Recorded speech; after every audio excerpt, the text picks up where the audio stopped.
Hii nini nasikia simu mic. Just hata nimechukua tu juice. Tunaweza tukatry kwa match leo hata na simu.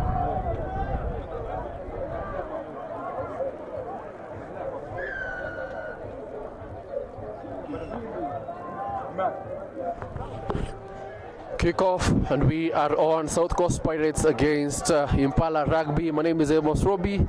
This is match day 4 or is it 3 of the Kenya Cup. Impala at home, South Coast Pirates visiting. Pretty easy start there for Impala. Good run.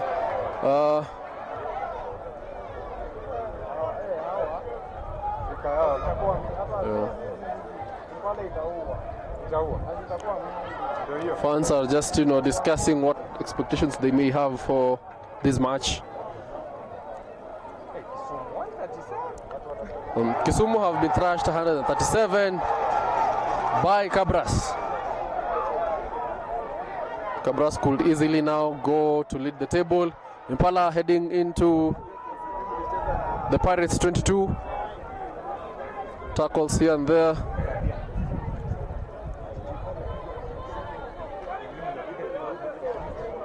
Halfback, Impala halfback doing the most.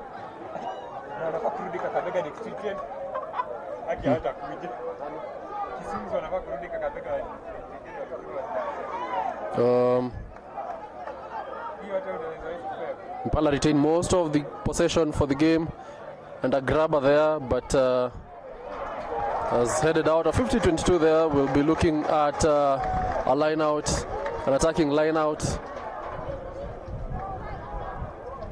It's actually not an attack, it's a defending line out. Let's see what. This is the first time South Coast Pirates are getting the ball.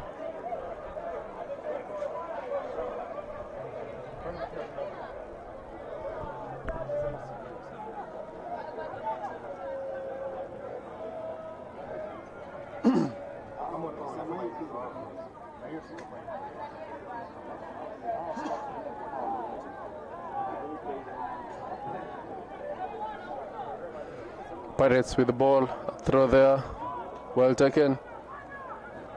First time you're seeing Pirates with the ball. Oh no, okay, it's quite a tackle there.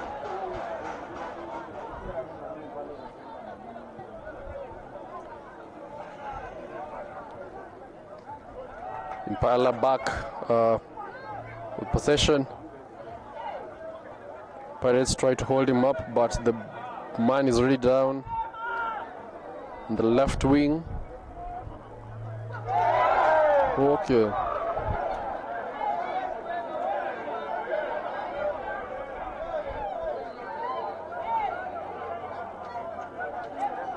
The ref calls a man is down. I think there's a South Coast Pirates man. It's been quite a hit there.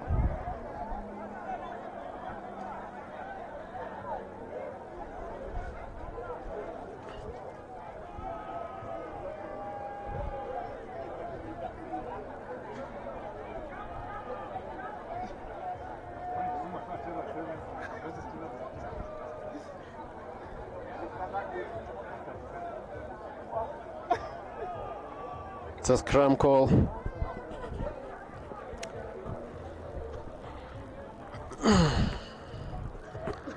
South Coast Pirates feeding the ball there.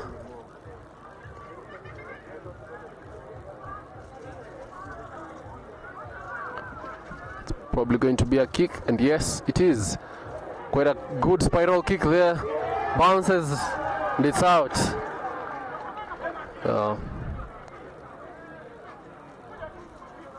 Great spiral kick there coming on from will be the South Coast Pirates fullback. We're seeing the ball, now being played in Impala territory. Just a few minutes in. So Impala looking to feed the ball.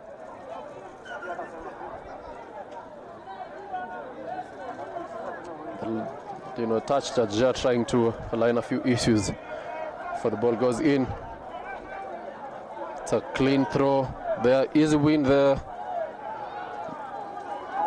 Good tackle coming in there from Impala, from South Coast Pirates, sorry. It's a great run there coming from the Impala winger.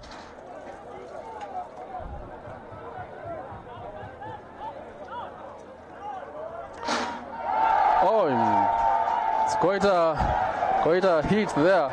I think the biggest man in the field, and he just went down. Ball is on the right wing now. South Coast Pirates struggling to contain the attack from Impala. Impala still with the ball. Great tackles coming in there. We had to see Impala in such a situation. South Coast Pirates, they are dire defending. Remember, this is like a repeat fixture. These two sides played in the qualifying heading to the Kenya Cup.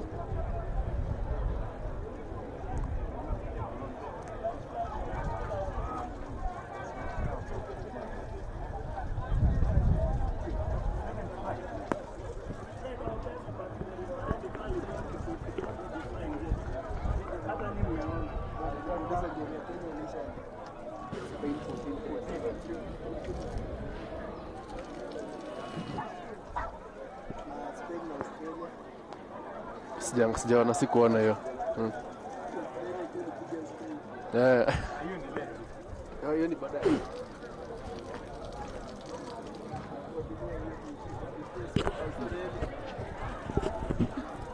All right.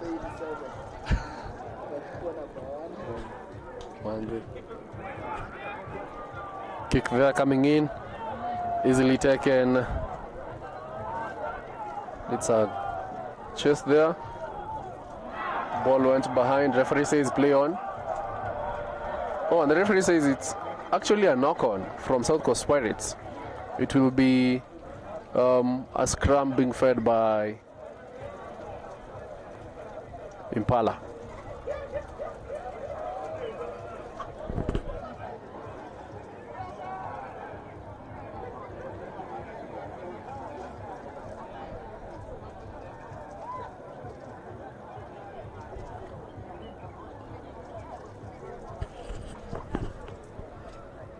Scores so far 0-0. Could this scrum lead to a try? Referee says let's do it again, boys.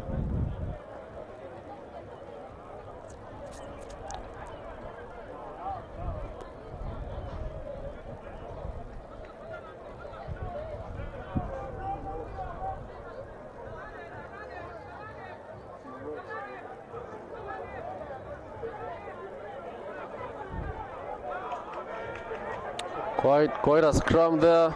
Ball is out, goes wide, center with the ball, further wide, misses the pass. So on the left wing, struggling to contain the attack.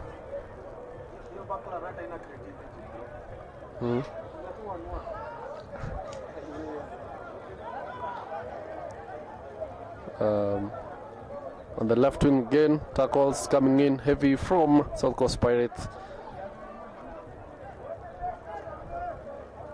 It's one of the few coast sides who have come top of the league alongside sides such as Mombasa, and it's a penalty against South Coast Pirates.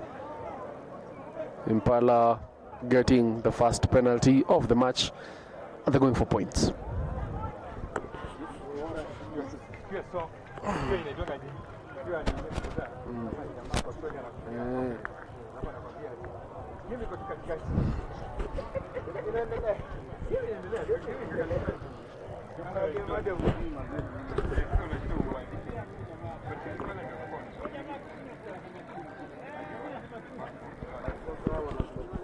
Impala Fly Half there looking to convert.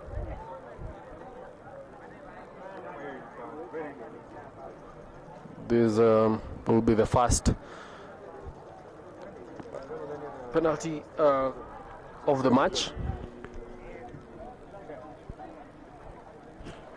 Yeah, and the linesmen say, okay. I'll give you the score. Yeah.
This is the first time now we are seeing again South Coast Pirates in the Impala 2022.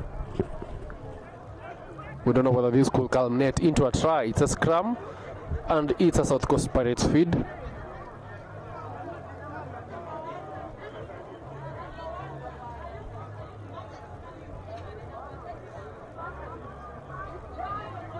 The ball is out. Referee says hold on. The 8th man comes on. He's held down. South Coast Pirates looking there for a try, and the ball is out.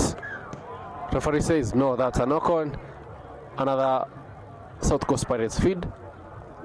Though it had been booted by Eric Mudhama, it will be another scrum.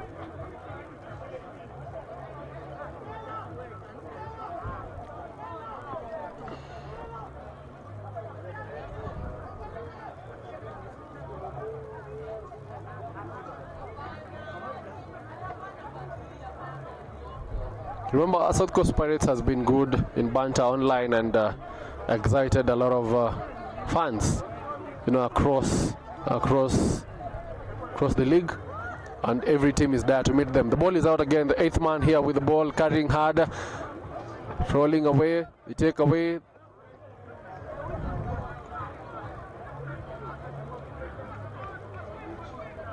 It's a pick and carry here.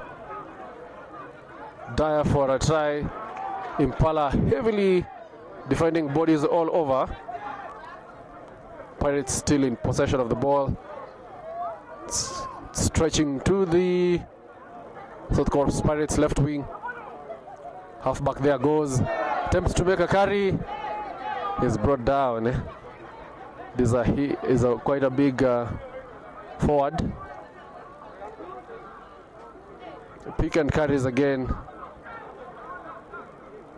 Will this culminate into a try?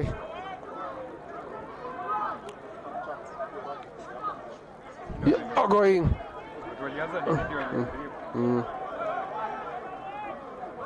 Oh, that's quite a hit. You could feel it.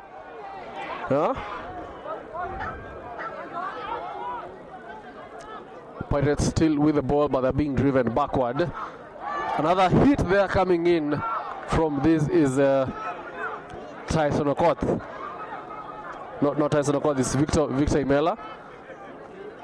Pirates still attempting to cross past the whitewash. Oh, and Impala now with the ball. And it's an attack. Impala. This is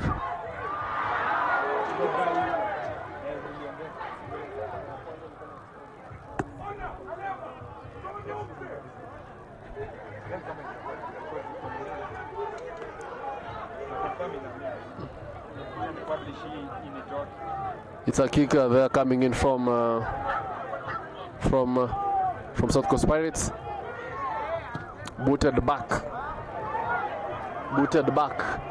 by Eric Mudhama. Impala fly half.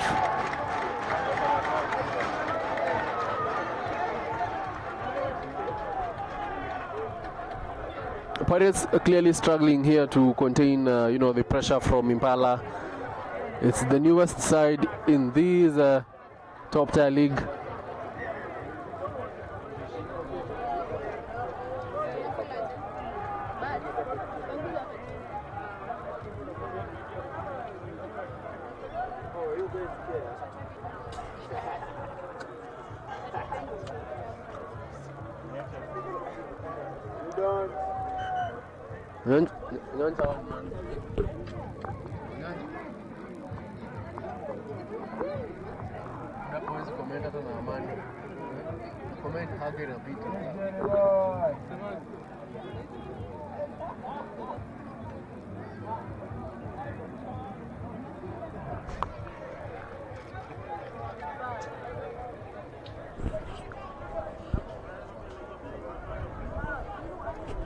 It's a line-out feed for South Coast Pirates.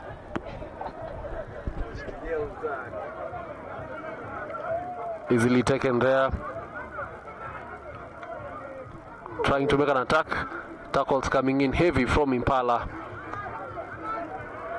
Bodies all over. The ball is stolen and Impala with the ball now. But the ref calls for a penalty. And Impala man was off it.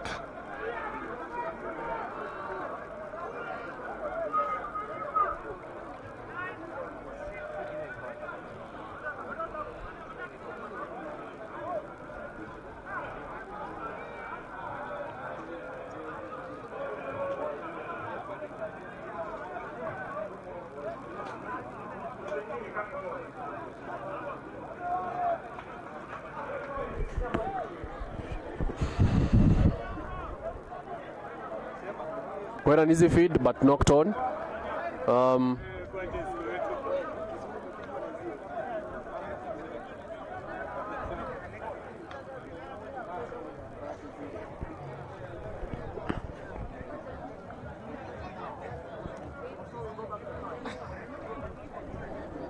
Another scrum. This is here at the just inside the Impala half. It will be an Impala feed.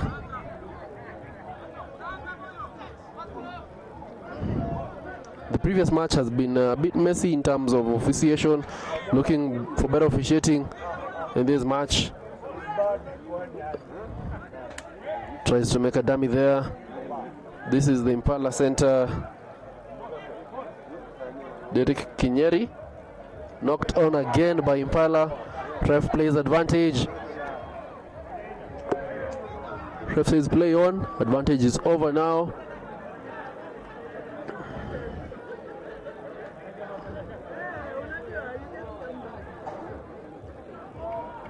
Went back, ref plays on, that's not a knock on. Carries coming in here from South Coast Pirates, looking to go for their first try.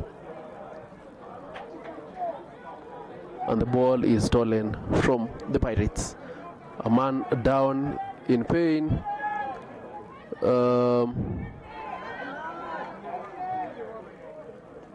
And ref says let's hold play for a moment.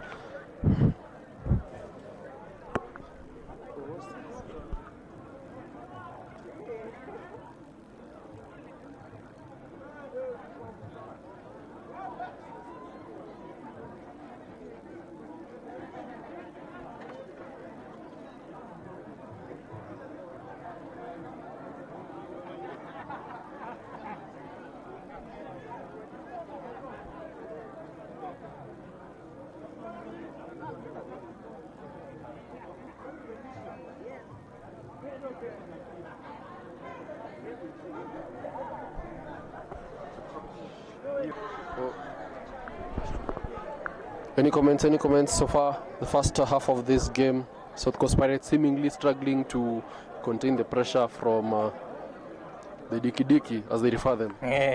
Okay, Impala started a bit well with some possession early on, and it is a match that they could have gotten more points if they were a bit clinical, because you saw a missed pass there, you saw them. They've only gotten 3 points on board, so it is a match that I will say they have missed some opportunities early on. But as you see right now, they are at home, so for Pirates maybe they are trying to settle in, and you've seen now they are in the 22, so things are slowly changing. And as we said early on, it is a match that both sides feel they can win. So if they feel they can win, now they are working hard to ensure that they get some points on board. Now, I think the challenge for Pirates is maybe getting these injuries now that their man is being stretchered off. or is limping off. These are some of the problems that they are having early on. Yes, this is the final match of the year. Next weekend they're supposed to host Blad in that, what do we call it, Enterprise Cup. But the challenge is getting injuries early on. Being at the other side of town, it is a bit difficult to attract more players outside the town. And in the coastal region, yes, they have talents, but as you've seen, the schools there, they've not been doing very well at national level, so you cannot easily tap from those talents early on. So now they'll have a challenge to attract more guys from this side of town. But this is a match that they should at least try and scrap something from it. It will be very crucial for them if they are able to do it.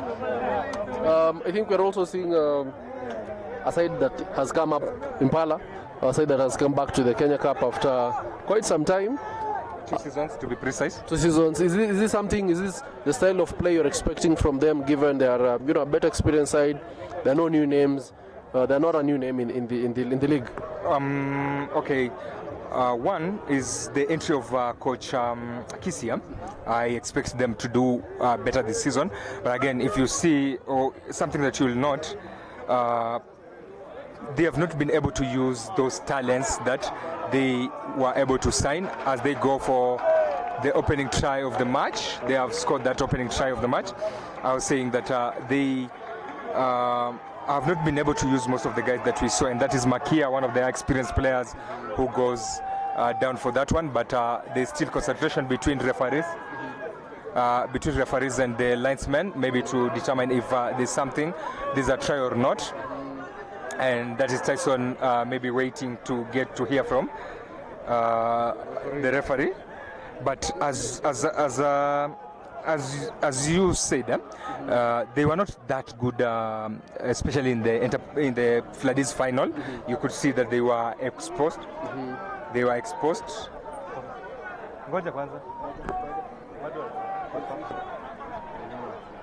So they were not.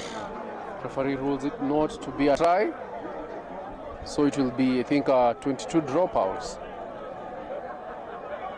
But it's an Impala penalty. Oh, it's an Impala penalty, yeah, right, yeah. Yeah, so I was saying, if you checked, they had a number of additions, but those additions were used during the Floodies. Most of them have not played the first 3 matches of the season, so you find that the coach is in that tough situation early on. But I believe that if they come now in January, he's going to have a better option and many options, and maybe a squad that can do well and maybe turn around the scores. I also expected a more physical match, between these two sides, given they are, equal in strength. They last met in a final, in the championship final. Also expected a more physical test between these two sides. So far, I think my boxes are not being ticked. Impala seemingly heavy on South Coast Pirates, and clearly we are seeing, like you said, a side that is not heavily, South Coast Pirates, which is not heavily invested in rugby, and like you said, we are seeing a side that is not heavy in rugby. South Coast Pirates coming from a region which is not heavy in rugby, and it's evident even in the match right now. But now I think, given this is also a side, Impala is a side that is also building up to make its name in the Kenya Cup again. I think maybe we can give them that benefit of doubt that maybe it's just the beginning of the season. Come next year, we expect new signings. We expect better plays.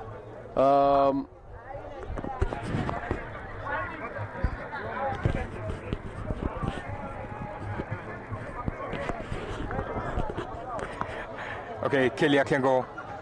As he said, a number of things are expected to change in January because many teams will be signing, and then now both teams will have had the test in Kenya Cup, and now they will be sure of what to do and how to handle matters here.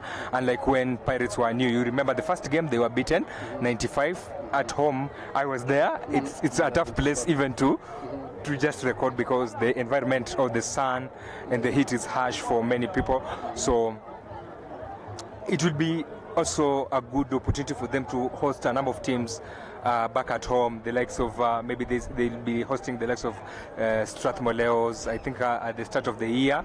Strathmoleos who have been shaky early on, and maybe I think this season has not been a good season for them. I think against KCB they are trailing 36 points to 8, so that will be a hot match at Pirates, and it will be in January, so it will be even drier in the venue.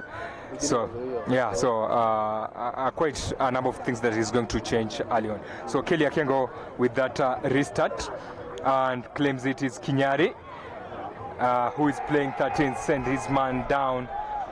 They managed to keep it. That is Impala, and Kwitongo boots it out of their 22 as Abonyo claims that ball, runs to the open side, straightens, goes for a grabber kick, but loses that ball, and it's now Impala's ball. But the referee said it went back, and now Pirates have claimed possession.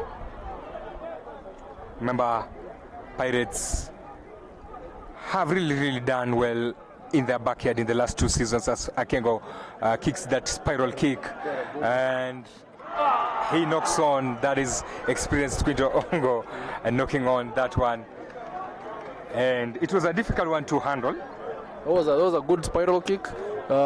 Only few experienced players catch such spiral kicks. Most of them are knocked on.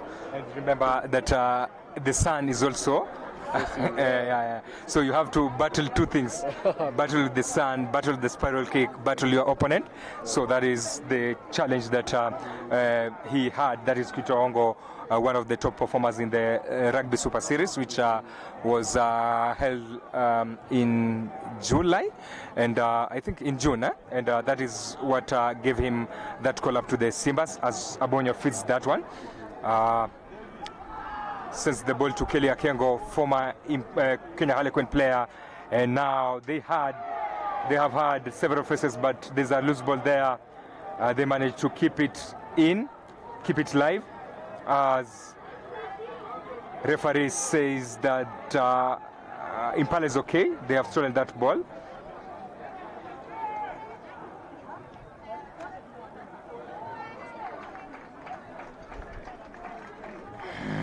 Impala kick it deep into Pirates 22 as they seek Pirates seek to exit their 22. This could be, if this line out is stolen by Impala, this could be another try, at the first try rather of the match. Given the first try was denied, we couldn't clearly get the call for the denial of the try, the reason for the denial of the try.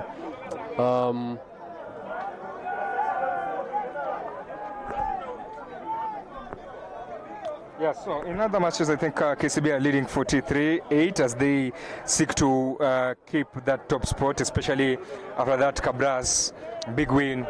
They will also need to put more points on board to remain on top. They go for that contest. The referee says play on, but it is another dangerous contest like one we saw last weekend against Cabras when Chao was hit, and we're also seeing very light players there from South Coast Pirates. I think conditioning is also a bit of an issue there. We need to see more heavy players who cannot be easily swayed by other players. Yeah.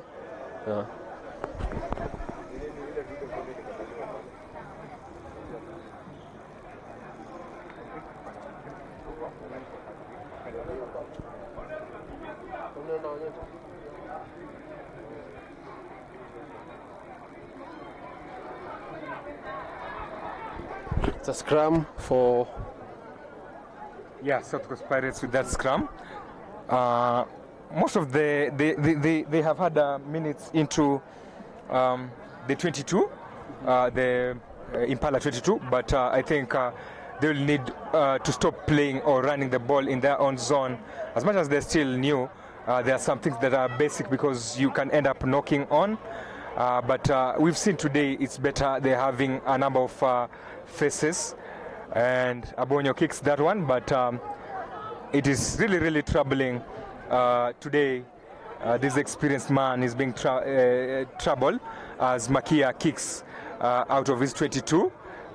They managed to claim it again. That is Hassan kicks to that point again as Impala this time field it.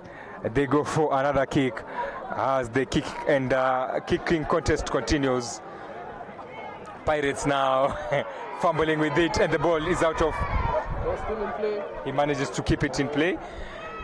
Nearly considered a scrum there, a line out there, but they have managed to keep it in, and the referee says play on. Later on, 6 points early on in this match for Impala as Akego dummies that kick and now kicks it inside to find this man Quinto Ongo, who keeps it inside Makia with the ball. Makia sends his man down, leaves the second one, beats the third, goes into contact. Impala secure that track, and they go for that kick behind the defense, but no one is chasing. But they gain that crucial 50-22. Impala clearly dominating their opponents, physically and even tactically. I think now it's just a matter of time before we see their efforts bearing fruit. Should they continue with that momentum? We're also seeing a side that is slowly beginning to tear down. I can see players struggling to make runs from both ends. South Coast Pirates men, but let's hope. So it's another line out there. We hope this can culminate into something. Referee blows and says it's a scrum for Impala. Yeah, Impala really have a lot of chances here and opportunities. And remember that Quins will be having their dinner today. So if you wish to be part of this, you can join them at RFU grounds. You can check on their social media pages and you'll be able to see those. I think the dinner is at Westlands. Okay, yeah. We have another event here. So if you go to that event, you can check their social media pages for the location, the ticketing, and all those sorts of information. As Impala, 8th man pick there, trying to gain something on this. They decide to attack the blind side.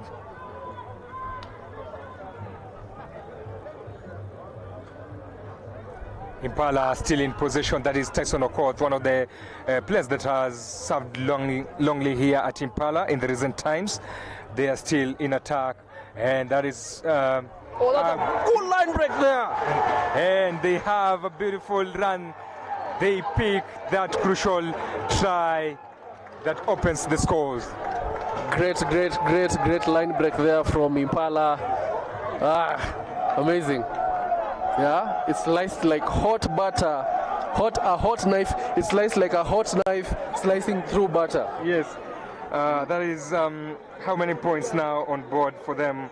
They have 11 points. What a match. What a line break there for these hosts. And now they're opening a gap. Widening it, actually. They had. Did they have a penalty? Yeah, 2 penalties. Now they have added that try, and a conversion is on point. So now they move to 13 points. Yes.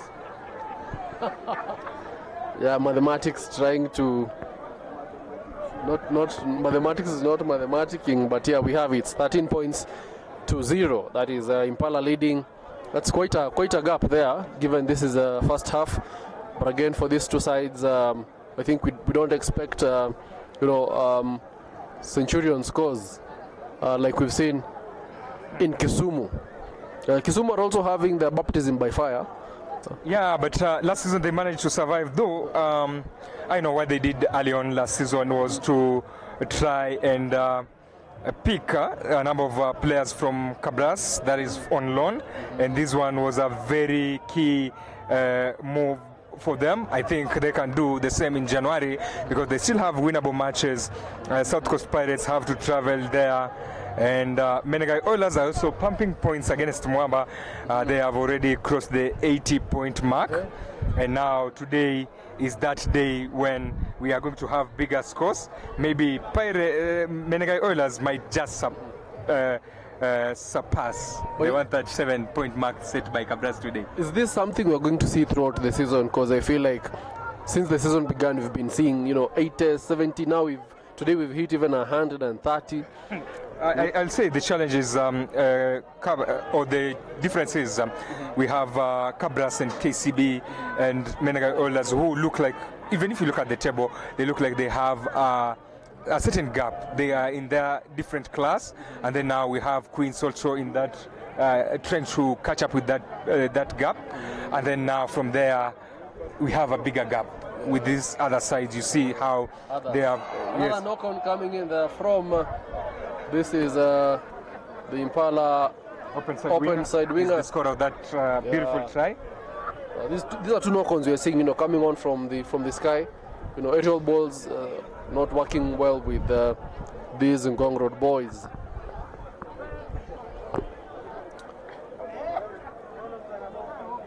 Let's see whether now South Coast Pirates can maximize and take away. Reduce that gap, rather.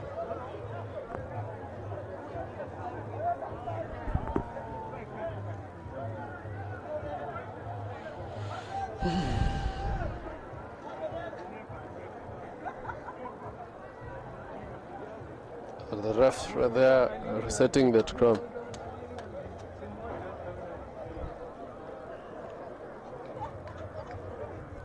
Yeah, just as I mentioned, the ref there is resetting the scrum. Yep.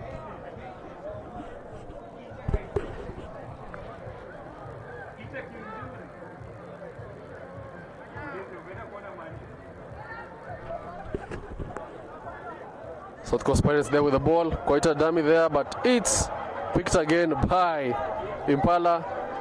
Not quite proper communication there between the two teams. Another knock-on coming in from Impala. Ball handling today has been quite an issue with what? Oh no! With the Dicky boys. Fists exchange. And the ref calls for order in the field.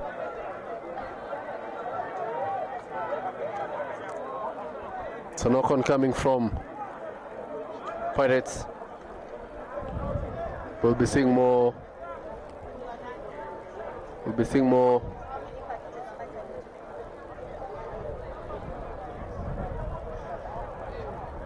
More scrums in this match. With how the ball handling is being done by these two sides, we can definitely expect more scrums.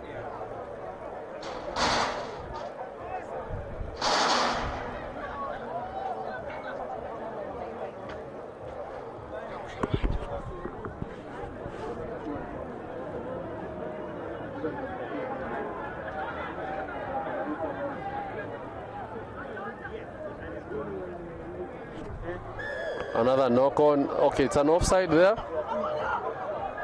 An offside there by an Impala. I think it's Impala number 9. Wasn't that an intentional tap? Yeah, but no, it was before. I think the ball had crossed the offside mark. Okay, Kelly Akengo going for that line out attempt as they seek to attempt a line out almost on that 22-meter line. And if you're just joining us, this is Scrimmage Africa. Remember to subscribe, like, share with your friends and invite them to enjoy these match coming live to you from Impala Club. That is Ndovu. Consultations there. He's known as Ndovu, that is his nickname. And they have one of the heaviest, bigger front rows. If you compare with those at Impala.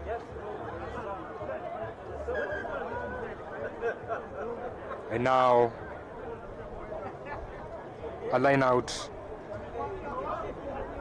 for Pirates. Well thrown, claimed by Hafith Mohammed, former Kenya under-20, but the referee says it was a knock-on.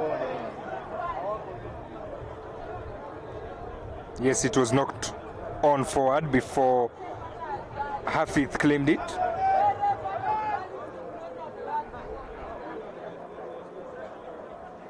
As Abonyo tries to cheer up and light up his teammates.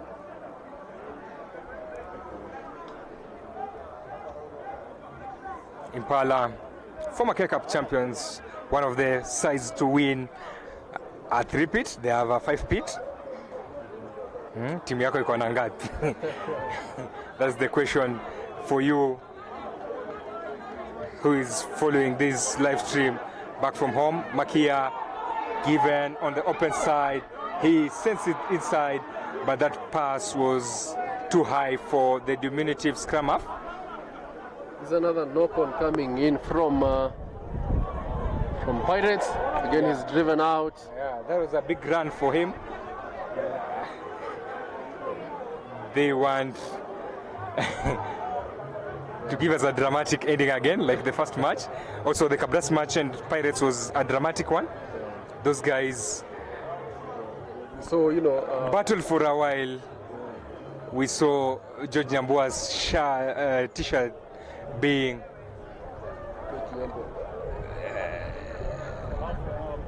torn into pieces. Their chairman was Nyambua, and their coach was there online on X. He was saying he don't know what Nyambua will be using in the next match, and he hinted that he might fill him with a bare chest. Pirates with now a very beautiful play, but referee has spotted that one. It's really gone forward. I think we are seeing a lot of very, I'd say, petty errors coming in from both sides. That's a very clear forward pass. We've seen several knock-ons from Impala. This is not how top-tier sides play. But these teams have just been promoted. So if these were the championship, winners or the top contenders, then it means there's a lot of work to be done by the sides that are the lower table in the championship, table. Yes. So still leading 13-0 Impala. Maybe they'll be feeling that sigh of relief, leading this early on, and maybe they are on that route to register the first win of the season.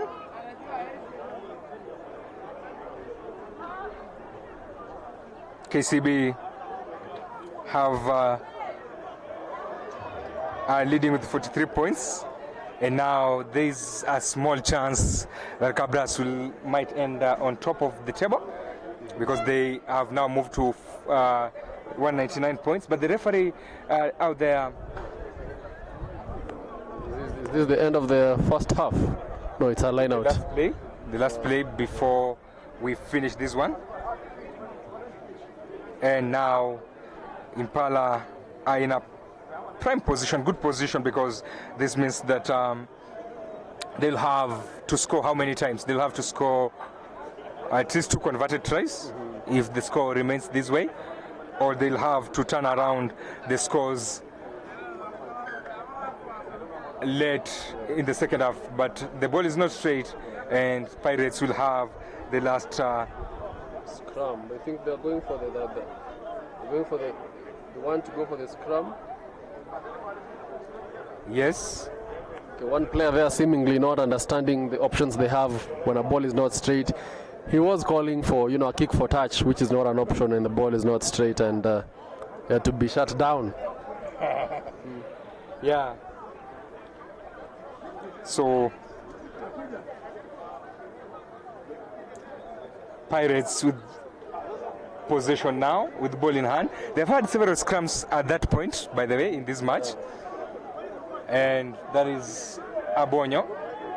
And they are showing proper scrums as Abonyo opts for that scrum half pick. He tries to bundle him out of play, but he was quick to release that ball, and now they have managed to secure it. Pirates still with the ball. Ndovu goes down for that rack, and that is Kelly Akengo plays in his center, inside center, who goes down. They secure that track again.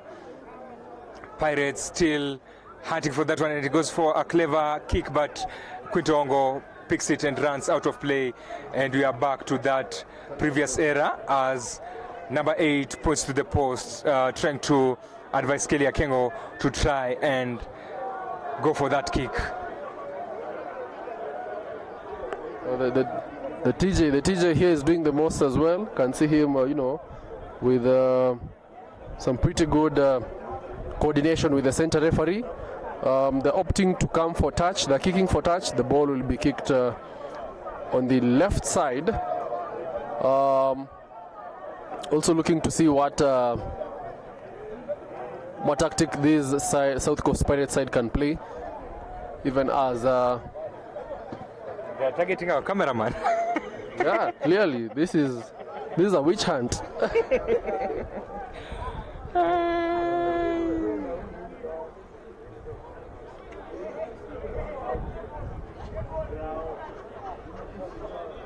Also seem to have scarcity of balls around here. So far we have to wait for a ball that has gone out to be fielded back. AS Sports. Yeah. They should talk to AS Sports. They have a number of balls, many balls, huh? And a line out on that 22-meter line, well taken. Very, very, very good throw there from the hooker. But no one is there to claim it. The hooker dropped everything, and the referee calls it back for a scrum, but it's half-time. Oh, scores 11. 13. Oh, 13-0. 13-0. South Coast Pirates have struggled throughout the first half to make it past the Impala 22. We've also seen struggles with handling errors, struggles with aerial balls. Hopefully these can be rectified towards in the second half rather. Hopefully the sun would have also gone down as well, so we expect a better second half. Yeah, when they talk to the coaches, they'll have that opportunity to correct the first half mistakes, and maybe they'll change their tact also and try to change some of the things. I think maybe if a penalty is in a promising position, just go for the 3 and build the scoreboard, just like Impala did early on, because it was looking like they can get that try. But once they got that try, they widened the gap.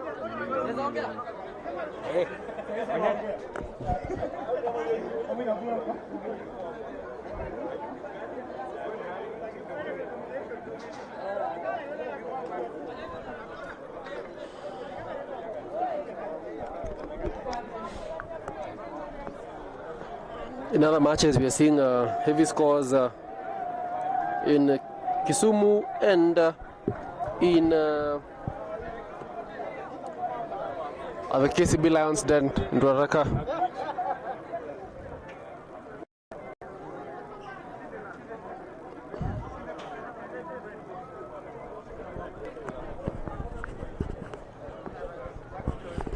Unaweza kucheza malo? Unaweza kucheza manyumba? Unaweza kucheza manyumba? Unakuwa mmeka background music kwa manyumba yako mic hapo juu.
Time here at Impala grounds.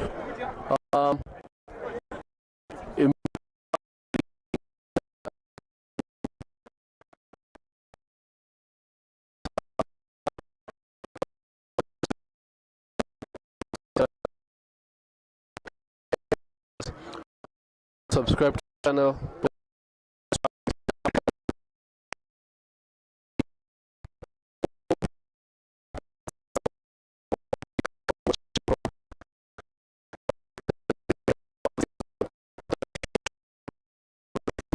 Zabab Studios, yes, Zabab Studios. That's the place you'll go to have ample sleep and ample time during the time in Kakamega. We have a fine studio.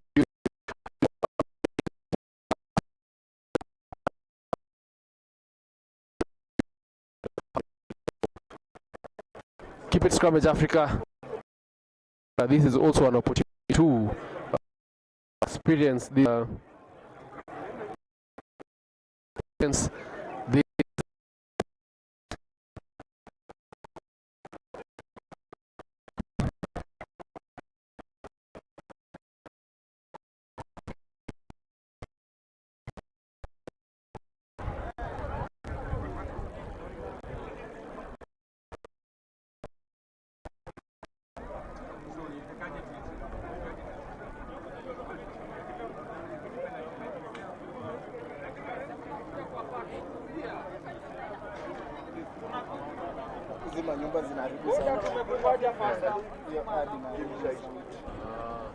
so you go clear.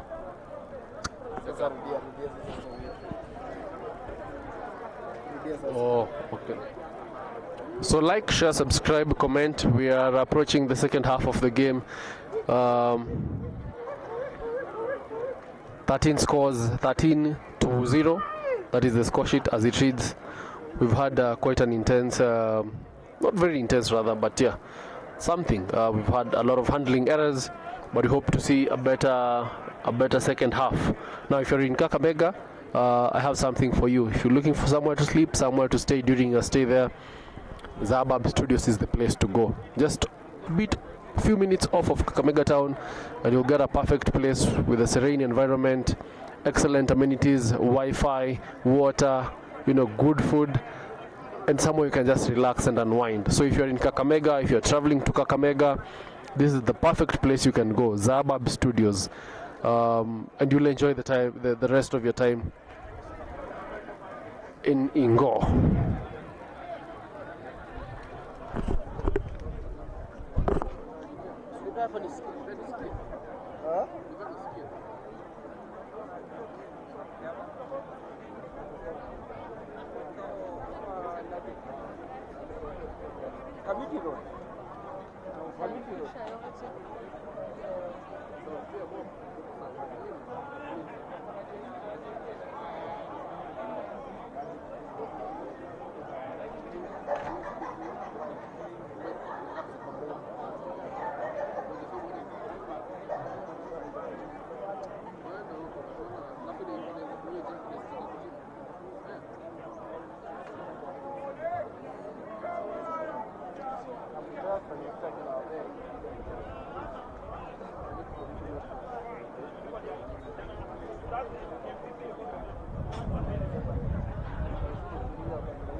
Simu yangu iliibiwa bila. Sikuwa hauna namba yangu. Ndio kuna yangu. Nachukua tena.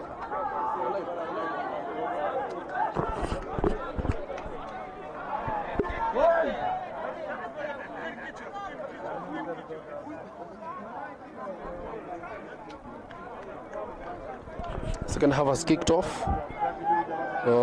Man down. The South Coast Pirates' 8th man is down.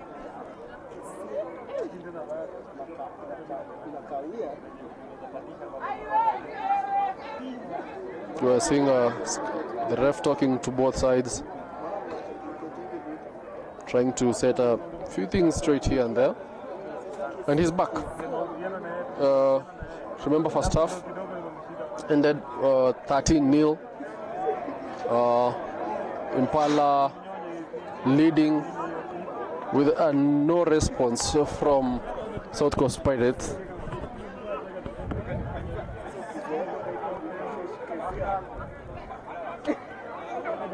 Let's see what this side has for us here. Good hands there. Oh, and it's headed to the wing, and it's an easy try for Impala. The ref says it's okay. 5 more points on the scoreboard as we await the conversion. That was a clean try. Quite a try thereby. I think this is the open winger. The moment it's 18-0. Yeah, Makia there, one of the experienced players, scoring that try for the home side. And now it's becoming, they are opening the gap, and it might be a mountain to climb for Pirates, or it's still too early? He may enter. We are likely, because I think Pirates are tired. I think they're a bit exhausted, perhaps from travel, and the conditioning is also not the best. But we could see maybe a few points here, just to enter the score sheet, so that they don't miss the score sheet entirely. And the conversion has not been successful. Not the best of conversions from a player of his caliber. I think we need to work on our power in kicking, because we have had a number of misses here and there. You saw even the Blad match, Gadhu missing, I think, 2 crucial kicks that if they were scored, they would have won this match. They have won the match because the match ended with a 5-point gap. So it is something that they need to work on. Maybe they look for a heavy ball and try to Counter the wind. Yeah, and work on their power, because it's been quite challenging for a number of kickers missing crucial kicks. But it's good for Impala that now they have scored a try. I think now they'll be hunting 2 more tries, being at home, because this is a match that they will be feeling that if we win with a bonus point, we will now be needing only 2 wins, 2 more wins, and maybe start thinking about playoffs if we get the 4th or 5th win. That is it for them. Maharamia, as they say, the Pirates. I think quite some level of, or rather we need there's a level of exposure that South Coast Pirates need, and competitiveness to be able to match, this side. The challenges, the challenge that I knew, and most of the guys there, my friends, have been telling them that one, travel is going to be a challenge for them, because if Pirates have to play in a week, I'll give you the example. They have to leave, breakdown. They'll have to leave maybe Nairobi. They'll have to, after this match, they had to leave Diani maybe on today is Saturday, so maybe they leave on Thursday. So try to travel, work on those traveling, now get to Nairobi. Once they are in Nairobi, it means if they don't leave tonight, it means Sunday. they'll have to leave on Sunday. So they'll travel the whole of Sunday and maybe get to Mombasa, to Diani late in the night. If they leave early in the morning, so for them to try and survive. But if they'll be going, remember next year they'll be going to a game like Kisumu, so they really need to work on a proper system of recovery to get something. As then he fumbles there, that is. It's been knocked on, Yeah, that is Quins who has fumbled with that one, and now they have an advantage to pull back. And I was saying that if they have to travel to Kisumu, maybe they'll spend 2 days or more on the road. That meaning that it will have to stretch them a bit if they travel to Kisumu. Even if they'll be going back home, they'll have spent a lot of time on the road when they were supposed to be training and working on their mistake. But again, there are teams that will have to travel to that place. So it is a 50-50.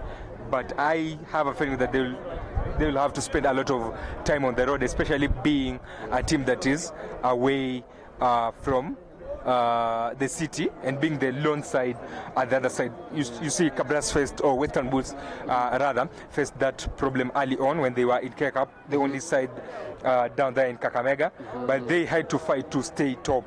Once you stay in top, maybe you will inspire other teams to try and gain that advantage. South Coast Pirates on a slow build-up as they try to build faces there and try to gain some meters into close to that try line, and they also have numbers in the outside. They'll have to work on options, but the referee is giving them advantage, so they still hold on possession. I think they will really need to work on the numbers, be clever in this one. Maybe a try and maybe converted one will change their fortune in this match. Kelly Akengo with the ball in hand, feeds number 15, and Pirates go for that corner try. That is jersey number 14, and the referee blows that whistle, meaning that Pirates have pulled back here at Impala Club. First try of the match by Pirates, very well worked try. Second of the season. And we're also seeing the first attack, on the Impala, the first attack on the Impala defense line. Hopefully we see better, more of these attacks from Pirates in the remainder of this match. Yeah, what happens sometimes when you travel, you might struggle to pick up, and some teams pick up late, even in the second half or late. And the kick is in a very good position. Kelly Akengo being a left-footed player, he's in a good position to nail that one if he gives it the right direction and the right power. And 7 points will have spurred something different for them. Misses it. Wide, yeah, he misses it, and it remains 18-5. But at least they have scored, and it will give them hope as they continue to fight for more points in this clash. Well, let's see. We're doing it's kickoff again here. We've not seen also much of change from the coaches, from the technical benches, from both sides. So we are still playing with most of the guys who started. So maybe in the second half we'll see a bit of those changes, fresh energy in, and see how far we can go. Some teams have a problem. You only have the best starting 15. When you sub off, it becomes a problematic. So you have to again hold on making those changes as Quinto Ongo boots that ball, and it's a straight out. So they go back to that first place where he kicked the ball. Yeah, so an advantage for Pirates again to maybe try and nail something from this. They have a young coach. If I'm not wrong, he should be the youngest coach in K-Cup right now. Is there a younger one than him? Maybe Bernard Rotich, but I think he's one of Amian is one of the youngest coaches right now in Kenya Cup so far. I'll be confirming the ages, but I believe he's one of the youngest coaches. What side did Damiani play for? He only played for Pirates. At some point, Paul Odera called him to the Kenya Simbas squad, by the way. Ah, okay. As they regained that position, they had lost that line out. I see Abonyo trying to marshal them. Hafith Mohammed with that carry. Very excellent carry there. yeah, but it's brought down. And they try to clean up that track, but Pirates hold on possession, still working on that possession. Run there to the backs. Abonyo, that is a big carry with the hooker, sends his man aside. And Pirates are still showing good signs later on early on in the second half. Maybe they might do something great in this, and they gain a number of meters, but they have lost possession in attack. Referee calls it back to that previous infringement. Pirates are surprising me. You didn't expect them to play this way? I didn't expect them to give Impala such a headache in the second half.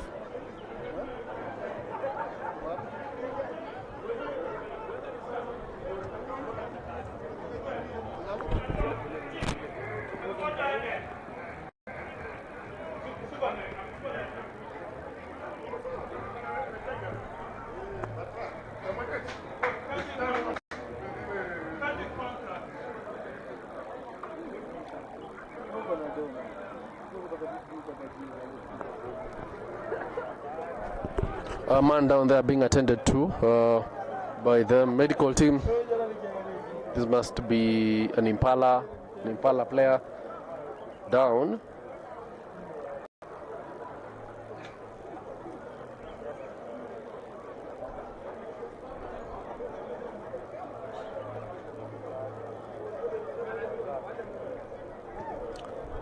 And the conversion just went up. Oh, and it's good. The penalty conversion there, good from Pirates. That was quite a kick. Yeah, so we now have a 10-point gap.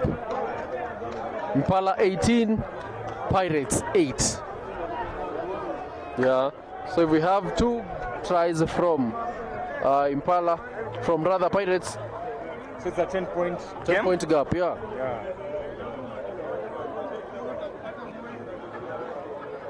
Oh boy.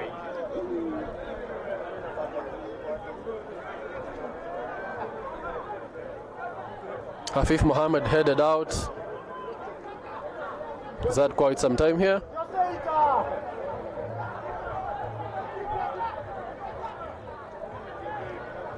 Being dragged there.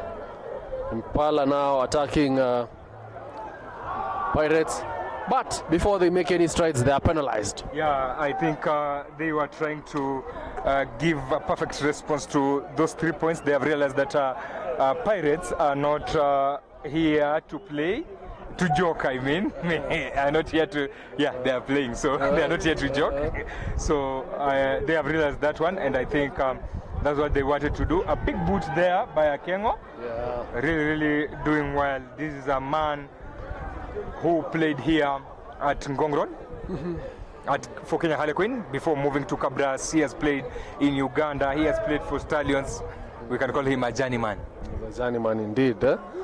I think the most experienced player Pirates have at the moment. Yes, having Kenya Cup experience, KRU Championship experience, nationwide experience. We also have Uganda experience. So should we say international experience? Yeah, he plays for Kenya Under-20, so he also has some international experience.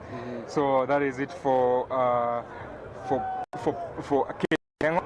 And they also have Newton Akeo there as they keep on pushing for this. So they know that the battle for relegation will be stiff, and they have to try and change things early on. Line out there for Impala. It will be a defensive line out for Impala. They secure the rack. Impala there. Tackles coming in from Pirates. The ball is a bit messy, but it's booted, and the referee blows, penalizes South Coast Pirates. Yeah, Mwamba have lost 94 points to 9. I think today was that weekend of big scores. KCB I'll be giving you the updates on KCB, how it ended. So they have been beaten. That's a big loss for Mwamba, because it is one of the sides that I thought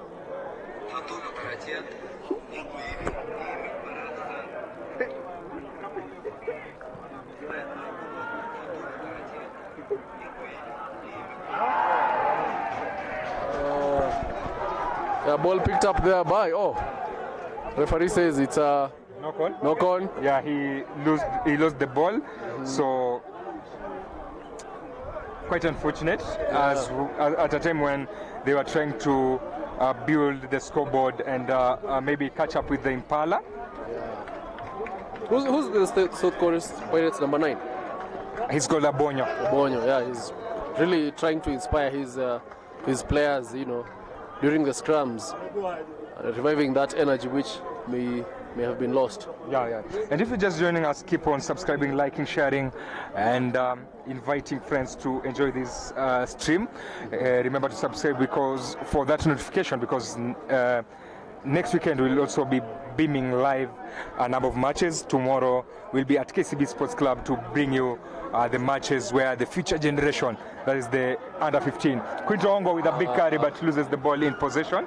Yeah, I was saying that we'll be bringing you the match where the future, the youngsters of tomorrow will be in action tomorrow at KCB Sports Club. So that action you can catch it live on Scrummage TV, live from 8:45 to up to 3. So action-packed matches there at KCB Sports Club, and we'll be there to ensure that we bring that action to you live on Scrummage TV. So keep on subscribing, liking, sharing, and inviting your friends. We're seeing a line out here. It will be an Impala throw. Inside the Pirates 22.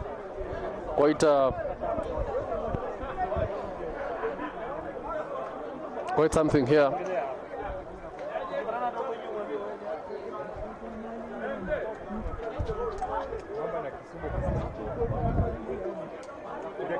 Oh, that means the jumper's hand by an inch. They've gone for the maul.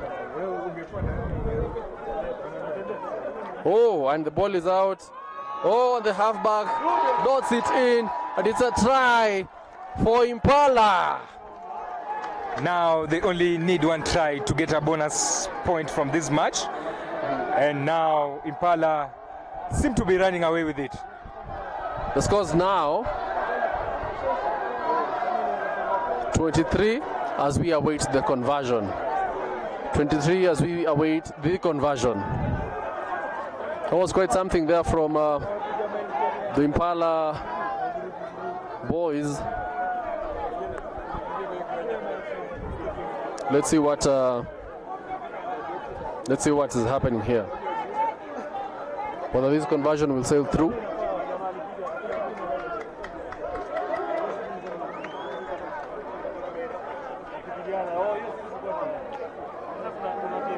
And the TJ's flags remain down, so scores remain 23.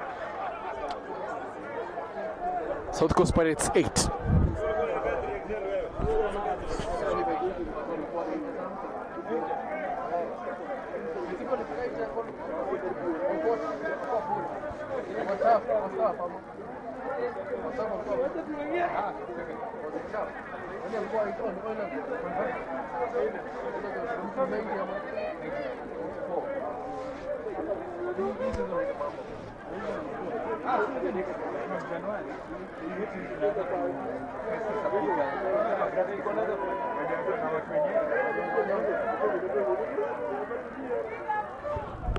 High ball there.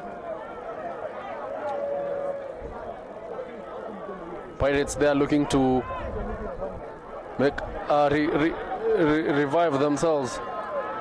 Covered the rack. And over there is brought down by Impala men. At least 2 men have brought him down. Track is secured. Quite a carry there. But I think this is a substitute, a South Coast Pirates substitute. Knocked on by, what's a penalty? The ref says he's actually getting a yellow card for that. That was an intentional knock on. And he'll have to go off the field. Yeah, Kengo going to for the points as Makia runs out of the pitch, losing an experienced player like Makia to a yellow card might be disastrous for them, but they'll have to, Pirates have to work hard for it if they have to gain something from this match, especially with that try by the scrum half, taking the points to 23. Impala almost edging to that bonus point, and Akengo's kick is off the target, so it means the scores remain 23-8.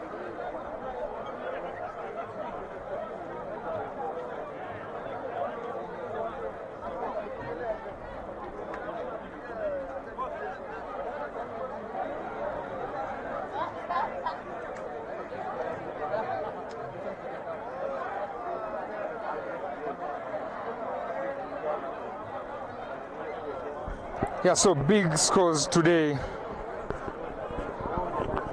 the kickoff, and I'll be confirming the KCB scores as we move. A big carry there, but his return, they say, back to the sender. Quickly resist. They try some hands, beautiful hands. Hassan there tries to chip. Number 8 claims it, but loses it, and the referee says a knock on.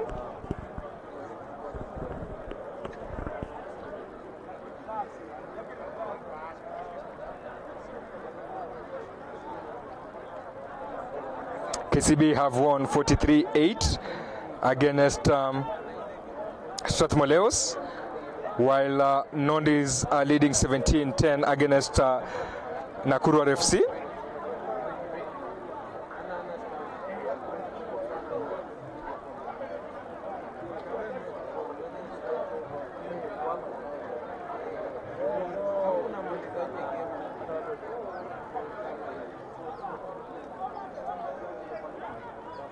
And as I told you, Impala, Mwamba have been beaten 94 points to 9, so big scores there, and everybody will be keen to see how the table looks like.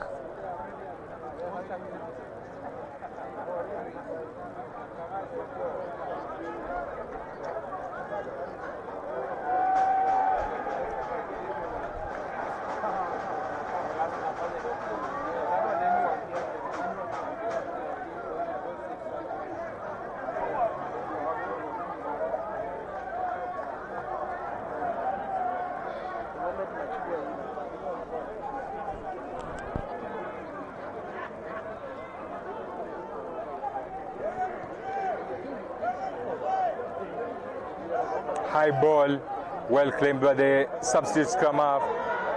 Quickly pass to Hassan. Hassan tries to rotate his man. He's bungled out of play.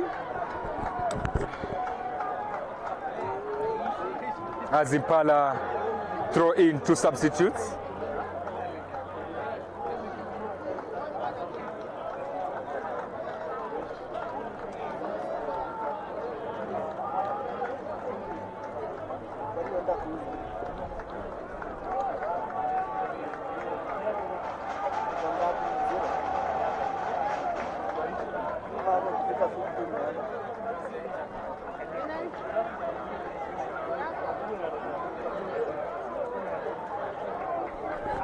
You can share your comments on the comment section.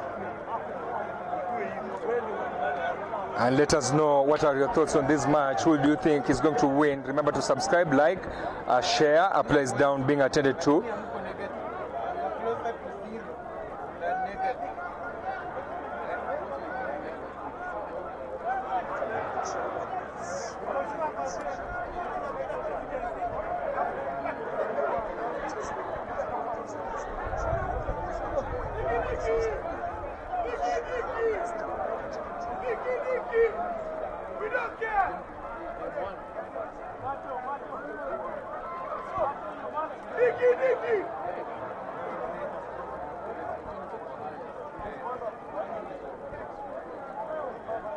Medical break as Pirates coach Kevin Amiani calls two of his players to give some thoughts, and they have called the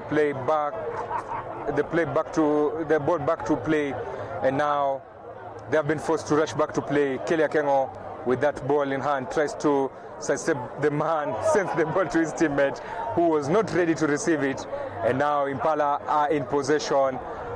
The new substitute can't hold on the ball, and now we'll go back to the initial infringement.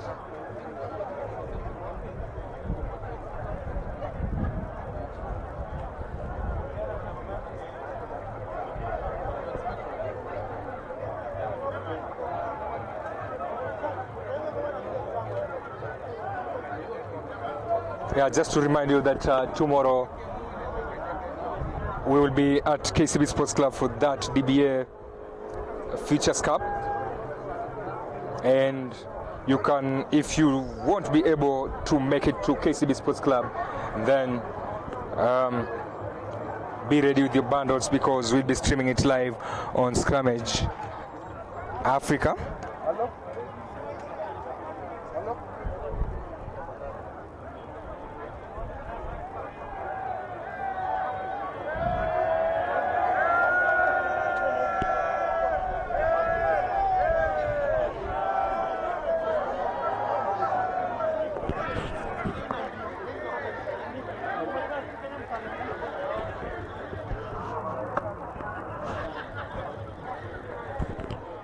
That is Israel Soy with the ball in hand, manages to keep it live.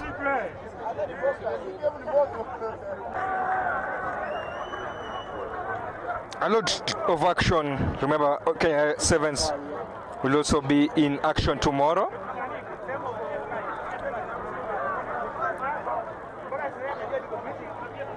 Kenya Sevens will also be in action tomorrow for the second day of the Cape Town Sevens. Today, I think after that,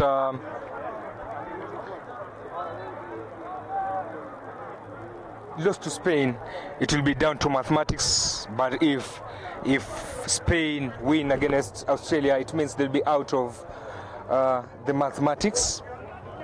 And in this one, whoever wins the pool goes straight to the semis, while rugby say it is their tactic to ensure that players recover, or they attempt to work on player welfare. Pirates there keeping the ball short as they try to get something out of it. Today they are doing well with faces. Now the backs have been brought in. Akengo playing in, but the ball is stolen by this man, number 13. That is Israel Soy. And now they're being told to kick it out of play. Yes, they do that. And now Pirates will have to work it back.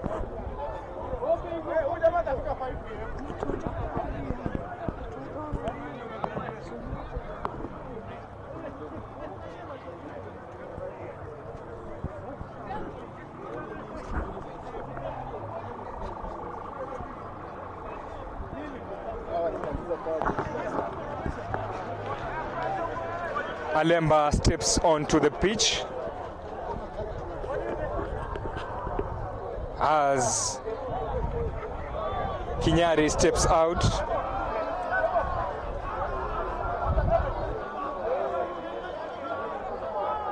keep commenting, keep liking, keep sharing, keep inviting friends to enjoy this action. And as I told you, tomorrow we'll also be bringing you more live action on Scrummage Africa from the KCB Sports Club. The scorer of the opening try goes for that one, but fails to claim the ball, and the referee calls it back. Will they be going for 3 points? Will they be going for a line out? What decision will they be taking? It's down to the fly half and the captain to decide.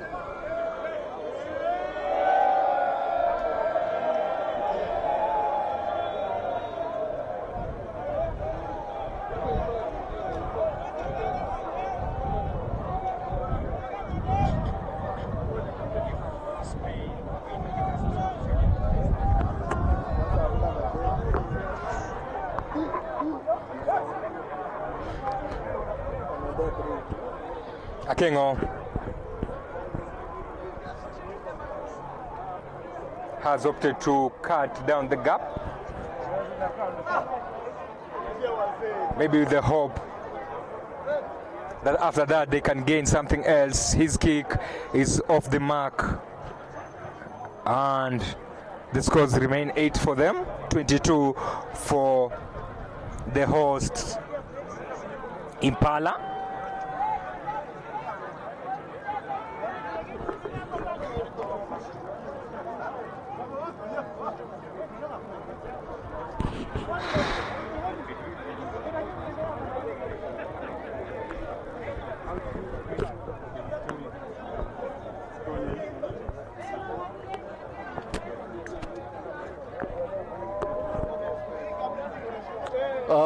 We are in the, I think, tail end of the match. Any assessments, you know, from especially the visitors? I think for the visitors, they have picked up well in the second half, trying to turn around things for themselves. It's been a tough start, but trying to run the ball, doing a few good things, but they still have a lot to work on if they'll have to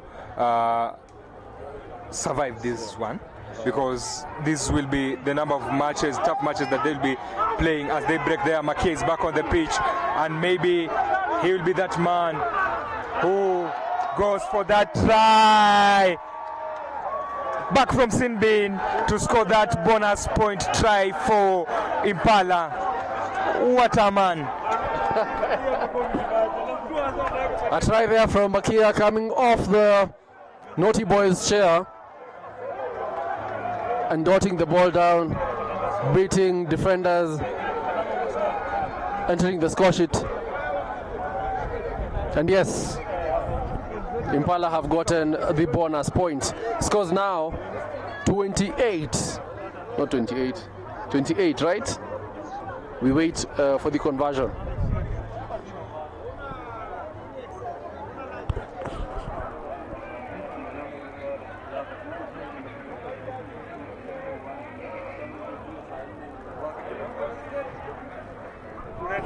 Converting is the winger. Well, and it's good. 30 points for Impala. We're at the tail end of the match. Just a few more plays before the referee blows the final whistle. Yes, that is Quinto. After Makia scored a very beautiful try there for the match, for the hosts. Maybe the challenging bit will be which match was to be the late kickoff between this one and the first match. I think the first match would have been the late kickoff. We had a very good despite the officiation and the the hula baloo that occurred in the first match. It was a really tight contest, and there goes it's down for a try. Yes, this is his second. This South Coast Pirates. That is number 14. He scored in the early on the first try. Now he has scored the second one. Just confirming the name, I'll be letting you know just doing some bit of banter here, and he sliced through the Impala defense like a hot knife slicing through butter. Yes, they got snapping there, and now they are scoring when it's a bit late. Akengo with that conversion, and that is Keno Maset with 2 tries today. Keno Maset, 2 tries. He's been an excellent player this today. Really trying to convert, and it's good. So we have the scores now stand at, that was 5, that is 13. It's 15-30? 15. So nasema that was 5 points.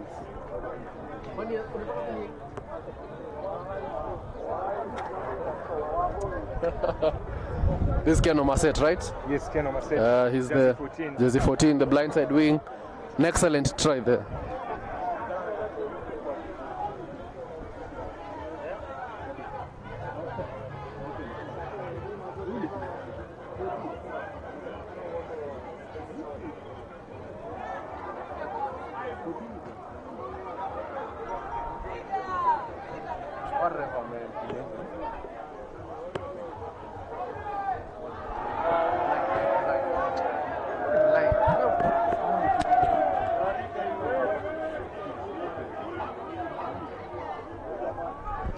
Sawa. Another knock on coming from Impala. They've not had hawana nyota leo ya aerial balls. That is Kinyari. What's your defense? The last time it was the sun was facing them. What's the defense now? Yeah. Wamechoka. I think the ref has blown the final whistle there. No, we have We still have time. still have time. Pena is kicking for touch. Could South Coast Pirates surprise us in the closing minutes of this match? We still have some minutes, so I believe anything is possible now with how the play has gone, especially with that try from Keno Maset being converted. 7 points serve as a moral booster for any side. Yeah. So I think they might just do something. Look at their lineup right now. It's very well done. And now they are really, really growing into the game as one. Quite an attack there. We are seeing. I think there's a breakdown a bit. But yeah, looking to what awaits us in the final minutes of this game.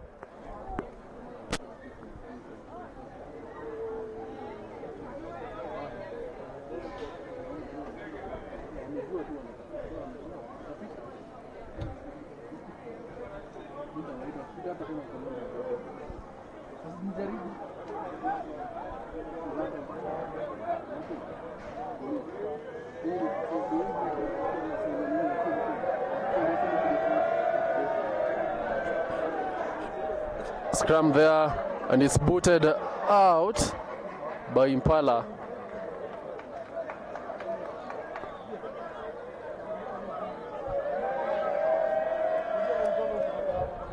Points. I think that is like at least 2 converted tries for Pirates, and maybe add a penalty to win it.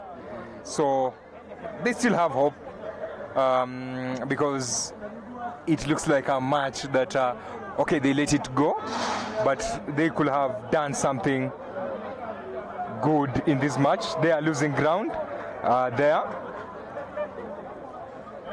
Running across the field, the heavy tackle coming in there from Impala.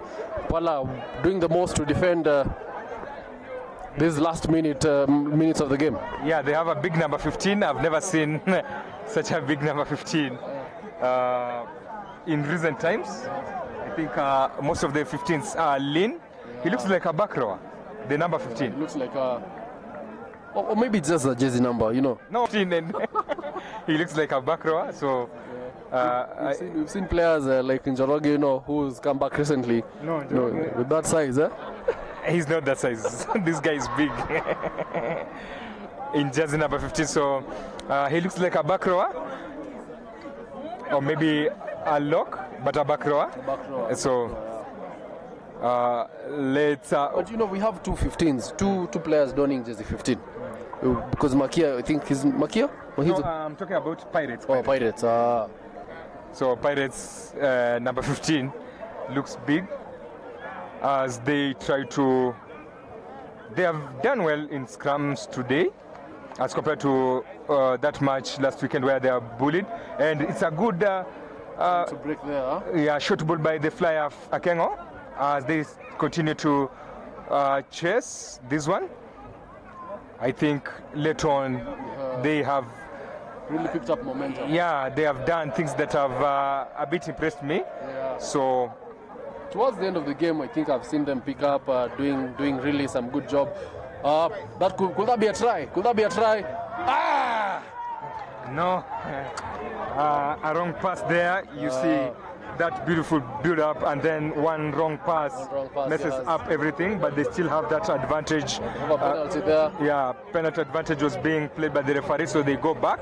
But again, if you check, that was a very beautiful move, which will have added 5 points, and 5 points meaning they will have moved to 10 points, putting pressure on Impala. Yeah. And you know, when some teams are on pressure, now that is when mistakes That's crop when they up. crack, yeah? I can see Impala players there pointing at the ref, telling ref time.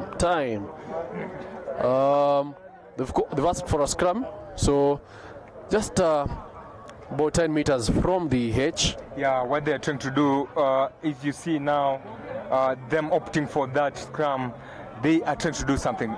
Maybe secure 7 points. yeah, 7 points, and maybe pick that losing bonus point. If you don't get maximum, at least get one, because it will be crucial at some point in the season. It's an attack. And it's a try! Yes, the substitute scrum of Selsa Dami, and run straight to score at the center. That is Dennis Njaguru. Something we were just talking about here right now, about how the intentional scrum was, placed right 10 meters before the hedge, and it sliced through that defense line like a hot knife in butter. Yeah, if you look at that, the scrum half knew that the other opposition scrum half was following him, so he only had to sway the ball as if he was passing, and he knew that the flyer will be running to that side, and easy try at the center. And if Akengo converts, it means that they move to 22 points. And he does that. Conversion is good. That is 22 points? Yeah, 22 points. And the hooter has gone off, and this could be the last play. It's actually full time. That was the last play. They failed to get that losing bonus point in this match because it's a gap of 8 points, right? Yeah. So what a disappointment late on, but they have really done well in the second half, scoring at least 3 good tries, not just tries. Excellent tries. Yeah, good tries. So it is. I think it is hope as they continue moving. It is hope for them that they can only get better. Or it is hope that kills people. No. Hope is never a strategy. But yeah, I think we've seen you can come back from 0 and go 22 points, make 22 points in a match. So we expect of course, a better next matches, the next games. That has been us. Thank you for watching. Subscribe to Scrummage Africa for more matches, and keep it Scrummage Africa. Tomorrow we have KCB youngsters. We have an under-15 tournament happening at the KCB Sports Club in Haraka. You can follow the match live on Scrummage TV here on YouTube. Make sure you subscribe, make sure you leave a comment, and be keen to also share. Asante sana for watching. Until next time, thank you so much. And